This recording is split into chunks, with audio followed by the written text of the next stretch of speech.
একই জায়গায় দাঁড়িয়ে কয়েক মিনিটের মধ্যে কখনো রোদ, কখনো কুয়াশা, আবার কখনো মেঘ আর ঠান্ডা হাওয়া। নাথুলা পাসে এসে প্রকৃতির এই রূপটা নিজের চোখে না দেখলে বিশ্বাসই করতাম না। হ্যালো সবাই, আমি পূরবী। আশা করি সবাই খুব ভালো আছো, আর যারা আমার আগের ভিডিওটা দেখেছো তাদেরকে অনেক অনেক ধন্যবাদ। আগের ভিডিওটিতে দেখিয়েছিলাম গ্যাংটক থেকে নাথুলা পাস যাওয়ার সুন্দর পাহাড়ি রাস্তা আর দুপাশের সেই অসাধারণ ভিউগুলো।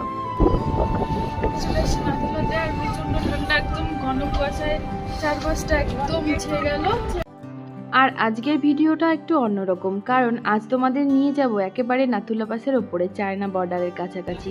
এখানকার আবহাওয়া, চারপাশের পরিবেশ আর আমাদের নিজেদের মুহূর্ত অভিজ্ঞতাটাই আজ তোমাদের সঙ্গে শেয়ার করব। প্রচন্ড ঠান্ডা। আমরা নাথুলার উপরে চলে এসেছি, একদম বর্ডারে।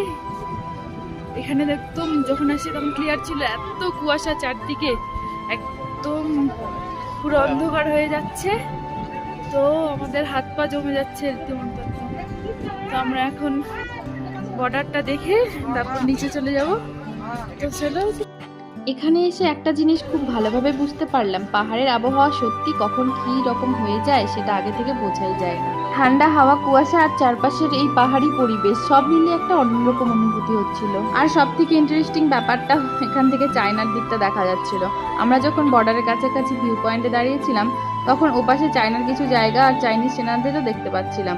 মাঝে মাঝে মনে হচ্ছিল ওরাও আমাদের দিকে তাকিয়ে দেখছে, কিন্তু সমস্যা হলো তখন কুয়াশাটা এতটাই বেশি ছিল যে চোখে যতটা পরিষ্কার দেখা যাচ্ছিল ফোনের ক্যামেরায় ঠিক সেভাবে ক্যাপচার করা যাচ্ছিল না। তাই ভিডিও দিতে হয়তো তোমাদের কাছে খুব একটা পরিষ্কার মনে হবে না, কিন্তু বিশ্বাস করো, নিজের চোখে সেই মুহূর্তটা দেখা সেটা সত্যি অসাধারণ একটা এক্সপিরিয়েন্স ছিল। আর এই তো চায়না, পিছনে কি China? Nathula pass Bharat China সীমান্তের অত্যন্ত একটা গুরুত্বপূর্ণ এলাকা, তাই এখানে ভারতীয় সেনাদের উপস্থিতিও খুব ভালোভাবে বোঝা যায়।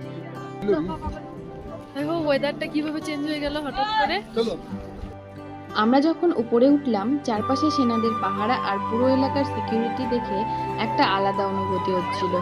এত উঁচুতে এত ঠান্ডার মধ্যে আমাদের দেশের সেনারা যেভাবে দায়িত্ব পালন করছেন তাদের দেখলে সত্যি নিজের অজান্তেই একটা রেসপেক্ট চলে আসে। এই জায়গায় দাঁড়িয়ে চারপাশের পাহাড়, কুয়াশা, ঠান্ডা বাতাস আর একেবারে সামনে থেকে আন্তর্জাতিক একটা বর্ডার। আবহাওয়া বারবার পরিবর্তন হচ্ছিল, অনেক কিছু ক্যামেরায় ঠিকভাবে ধরতে পারিনি, কিন্তু কিছু কিছু মুহূর্ত ক্যামেরায় না থাকলেও মনের মধ্যে থেকে যায়। আর নাথুলা পাসের এই এক্সপিরিয়েন্সটা ঠিক তেমনই একটা স্মৃতি হয়ে থাকে। তো আজকের ভিডিওটা এখানেই শেষ করছি, আবার দেখা হবে পরের ভিডিও। সবাই ভালো থেকো আর সুস্থ থেকো।